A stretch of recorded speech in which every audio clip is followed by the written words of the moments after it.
अभी जो तुम मेरी बीवी के साथ करने वाले थे, खुदा न खास्ता अगर यहाँ पर इसकी बजाय कोई और औरत होती तो तुम तो उसे कब के मार चुके होते। अगर तुम अपने आप को मेरा शागिर्द समझते हो तो कम से कम तुम्हें ये नहीं करना चाहिए था। बस भी करो गौतम, जो इसने किया सो किया। मुझे इसके साथ कोई रिश्ता भी नहीं रखना है। मैंने इसे इसका वीआईपी कार्ड लौटा दिया है। तुम अब इसे यहाँ से चलता करो। फिरोज मलिक ने गौतम के आगे गिड़गिड़ाते हुए कहा, नहीं सर, अगर आप मुझे बिना कुछ कहे यहाँ से भेज देंगे, निकाल देंगे तो मैं जीते जी मर जाऊंगा। प्लीज प्लीज मुझे कोई भी सजा दीजिए। मैं सजा भुगतने को तैयार हूँ, क्योंकि मैं जानता हूँ कि मैं सजा का हकदार हूँ। मैंने सच में बहुत गलत करा है। आप जो भी मांगेंगे वो मैं आपको दूंगा। गौतम फिरोज मलिक की बात का कोई जवाब देता इससे पहले ही गीता मौके का फायदा उठाकर बोली, ओए बॉडीगार्ड, ये तेरे गले में जो चमकता हुआ पेंडेंट है, ये मुझे दे दे। अवनी ने गीता को चुप कराते हुए कहा, मॉम, ये सब आप क्या बात कर रही हो? मौका देख रही हो?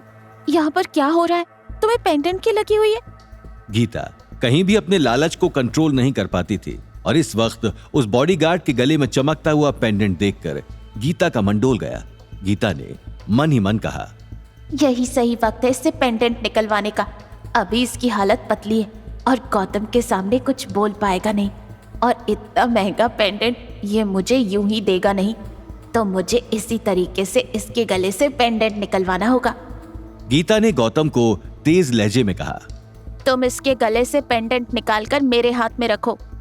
टेंशन मत लीजिए मम्मी जी, अगर आप ये पेंडेंट चाहती हैं तो ये आपको जरूर मिलेगा और मुझे इससे छीनने की कोई जरूरत नहीं है।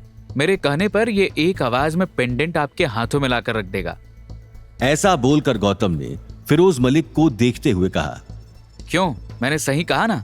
ये पेंडेंट मेरी सास को चाहिए तो इसे अभी के अभी उनकी हथेली में जाकर रखो। फिरोज मलिक ने गौतम की बात पर हामी भरते हुए कहा, जी सर, अभी लीजिए, आपके लिए तो मेरी जान भी हाजिर है। ये पेंडेंट क्या चीज है?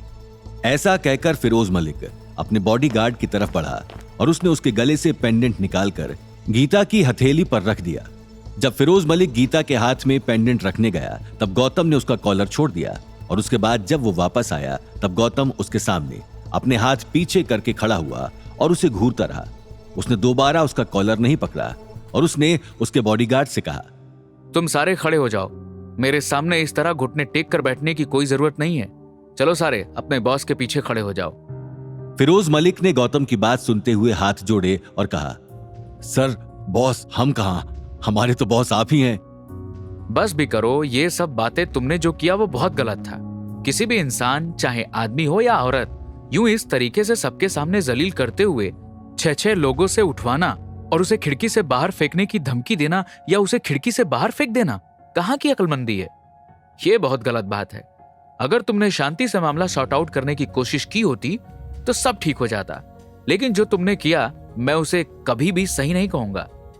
फिरोज मलिक फिर से गौतम के सामने हाथ जोड़कर बैठ गया। सर, मैंने बोला ना कि मुझसे बहुत बड़ी गलती हो गई। आप मुझे माफ कर दीजिए, और माफी तो क्या, आप पहले मुझे सजा दीजिए। जब तक मैं अपनी सजा नहीं काटूंगा तब तक मैं चैन से नहीं सो पाऊंगा। आप जानते हैं, आपके जाने के बाद मैंने आपको चप्पा चप्पा गली गली में तलाश किया है और मेरी मुराद आज जाकर पूरी हुई है। क्या आप मेरे सामने आकर खड़े हुए, मुझे आपका दीदार हुआ, लेकिन मैंने अपने मालिक के परिवार वालों के साथ ही इतना गलत सलूक किया। उसके लिए मुझे कड़ी से कड़ी सजा मिलनी चाहिए। आप जो सजा मुझे देंगे मैं वो भुगतने के लिए तैयार हूं। तो ठीक है, मुझे पता है कि इस सारे फसाद की जड़ और कोई नहीं बल्कि रूपेश है, इसीलिए मैं चाहता हूं कि इसकी सजा तुम खुद रूपेश को दो। गीता ने गौतम का साथ देते हुए कहा, बिल्कुल ठीक कह रहे हो मेरे प्यारे जमाई राजा। ये जो भी हुआ है इसके पीछे रूपेश का हाथ है। मुझे तो लगता है बुढ़ापे में मेरी आंखें खराब हो गई हैं, जो मैं हीरे और पत्थर में फर्क नहीं समझ पाई। अरे रूपेश तो पत्थर है, पत्थर। इससे मैं गलती से हीरा समझ बैठी। तुम बिल्कुल ठीक कह रहे हो, इसके किए की सजा मिलनी ही चाहिए, और ऐसी सजा मिलनी चाहिए जिसे ये जिंदगी भर ना भूल पाए। मैं तो कहती हूँ इसके पीछे पागल कुत्ते छोड़ दो, अपने आप इसकी अकल ठिकाने आ जाएगी। रूपेश कोने से सारी बातें कान लगाकर सुन रहा था और उसे पता था कि अब उसका जनाजा निकलने वाला है, इसलिए उसने आसपास टेढ़ी नजरों से देखा और वो मौका देखते ही भागने लगा, लेकिन उसके पैरों में नीचे पड़ी हुई एक रस्सी का टुकड़ा फंस गया, जिसकी वजह से वो वहीं लड़खड़ा कर गिर गया और उसका मुंह सीधा जमीन पर लगा। अपने सामने इतनी तेज आवाज आने पर हर कोई उस तरफ भागा और जब उन्होंने देखा कि रूपेश जमीन पर पड़ा हुआ है, तब फिरोज मलिक ने गौतम के ऑर्डर्स को मानते हुए अपने बॉडीगार्ड से कहा, आगे की कहानी जानने के लिए देखिए अगला एपिसोड सिर्फ पॉकेट एफएम के यूट्यूब चैनल पर और रॉयल वारिस के सारे एपिसोड्स को सुनने के लिए डिस्क्रिप्शन में दी लिंक से डाउनलोड करें पॉकेट एफएम ऐप।